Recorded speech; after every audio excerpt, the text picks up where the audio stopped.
Use your pantheons. Hey YouTube, welcome back. We are going to take just a moment here today talking about pantheons and why you should be using them. So before we get into all the major pantheons and minor pantheons, I want to call out the ones that I use for the most part. Yes, I tend to set them and forget them, and there's very few cases where I swap pantheons from one to another, but I do so intentionally, and I even upgrade them. I use my divine vessels because I think they're great. If you're only going to set your pantheons once, here's my recommendation for you. When you're in Act 7, when you first kill the Brine King, set this thing. You cannot be stunned if you've been stunned in the past 2 seconds. This stops you from being chain stunned. You take it once in Act 7 or Act 8, whenever the Brine King is. And this stops you from being stunned for the rest of the storyline.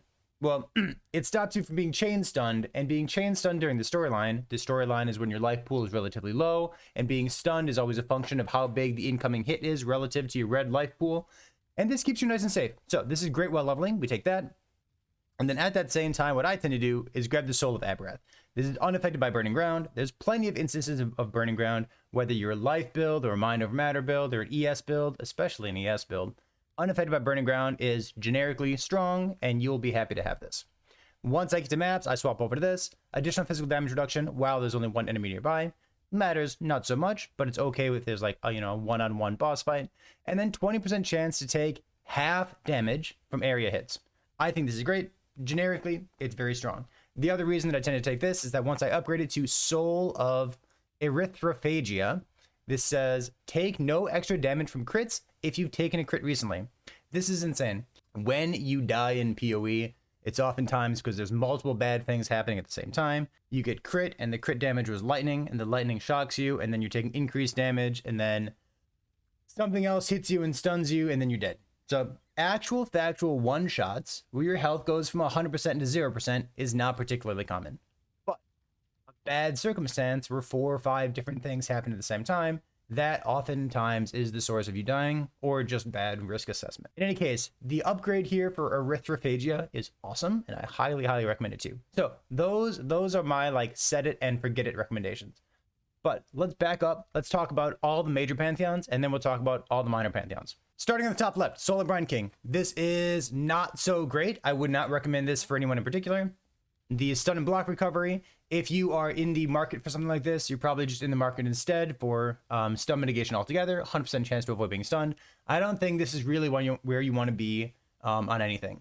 You could take this on a CI or an ES based build in order to have some sort of stun mitigation if you're not using a Eye of Chayula or a Presence of Chayula, but really I don't think that's very good. I would not recommend this. Next up, Soul of Solaris. If your build feels squishy, it's probably because you don't have enough physical damage mitigation. We talk about this on stream on Twitch all the time. We talk about this anytime that I look at a POB and anytime that we see a character that just feels squishy, even if it has 6,000 or 7,000 life. So physical damage reduction. An endurance charge gives you 4% additional physical damage reduction. Soul of Solaris gives you 8. Not only that, but for you softcore players out there who only care about going as fast as possible, this makes you go as fast as possible.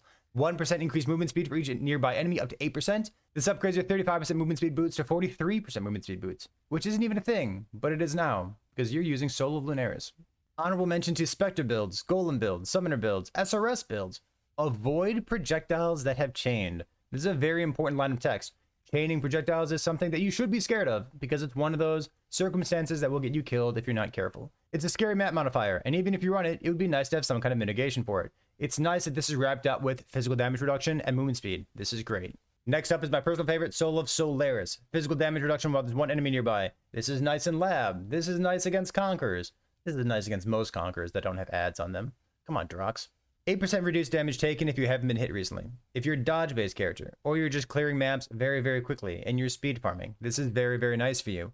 One of the things that GGG did recently is they removed sources of damage reduction from the skill tree, which leaves us with Fortify, and well, I guess there's some ascendancies that have damage reduction. Last for our major pantheons is Soul of Arakali. Arakali has to do with damage over time. Let's read it. Reduce damage taken from damage over time. Recovery rate of life in ES if you stop taking damage over time recently.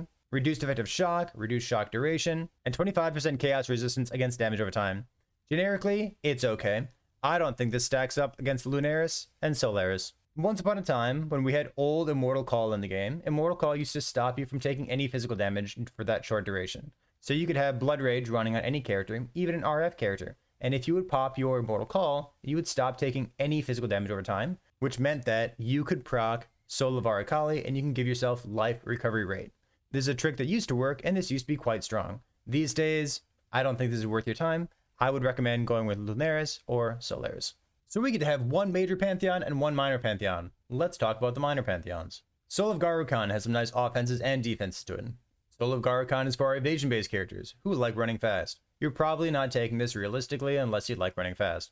The upgrade for this is 6% increased movement speed if you haven't been hit recently. If you wanted to farm a map as fast as possible, you could have 6% movement speed from Soul of Garukan, and you could also have 8% movement speed from Soul of Solaris. Congratulations, your Wind Ripper Crit Ellie Bow Quant MF Tier 1 map farmer now has 14% more movement speed. There's two specific use cases that have to do with how strong Soul of Yugul is. For the first use case, let's look at the top. You and your minions take 25% reduced reflected damage. If you combine this with Sibyl's Lament, which says that you take 80% reduced reflected physical or elemental damage based on whether this is in your left or your right ring socket, this means that you can farm things that have reflect damage on them, like at Ciri, without dying. For the second specific use case of this, we have reduced cold damage taken if you've been hit recently. What has a lot of cold damage in it? Uber Elder. If you don't have a specific setup for your Pantheon that you're using for your build, or you don't really have anything that you're in love with, take Soul of Yugul, upgrade it. Your Uber Elder is now 5% easier. Soul of Abrath here is already my vote for the generically strong one that you can kind of set and forget and not worry about. I hate Burning Ground, and it's nice not to worry about it. Soul of Tukohama has to do with you being stationary. Unless you're a certain content creator who likes to AFK in the middle of a delirium and make a YouTube video, this is not for you. Next up is Soul of Gruthgul. The current league going on in PoE is Ultimatum League, which has to do with hundreds and thousands of monsters swarming around you in a very small arena hitting you very often. Wouldn't it be nice if you had +1 endurance charge? Soul of Raslatha is good in two particular scenarios, and it's interesting in one other scenario. This has to do with Life Flask gaining charges if you haven't used your Life Flask recently. While you're running through your lab, if you hate using Enduring Cry, you should use Enduring Cry. But if you hate using Enduring Cry, you can use this to mitigate trap damage and have your flask gain a bunch of charges. Another okay use case for this is during the Cyrus fight if you're doing your Awakener. During the Awakener fight, if you have to use your Life Flask charges, there's no other adds to kill to gain your charges back. This is a nice way of having some extra utility. The other interesting use case for Soul of Raslatha has to do with PoE Ultimatum League, where low life was changed from being 35% of your total life to 50% of your total life. Using something like Petrified Blood to keep yourself at 50% life at all points in time, where you are low life, along with Soul of Raslatha, perhaps even along with a Panicked Life Flask, could be an interesting way of juicing up your Life Flask to be more potent. Soul of Ralkesh is good if you're doing PvP against someone playing Exsanguinate. Jokes aside, being 100% immune to Blind and to Maim could be generically useful, even though Maim could be a corruption on one of the jewels in your skill tree. And last up for the minor pantheons is something that used to be very, very strong generically, and is now still rather strong generically, and this is Soul of Shikari. Soul of Shikari in the past used to say, you cannot be poisoned. Turns out that's too strong, and it's no longer here. However, having a little bit of generic damage reduction against chaos and chaos damage over time is quite nice. Well, there you have it, a brief discussion of all things related to your Pantheon.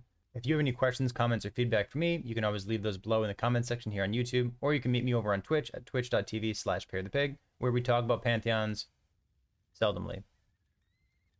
We'll see you next time.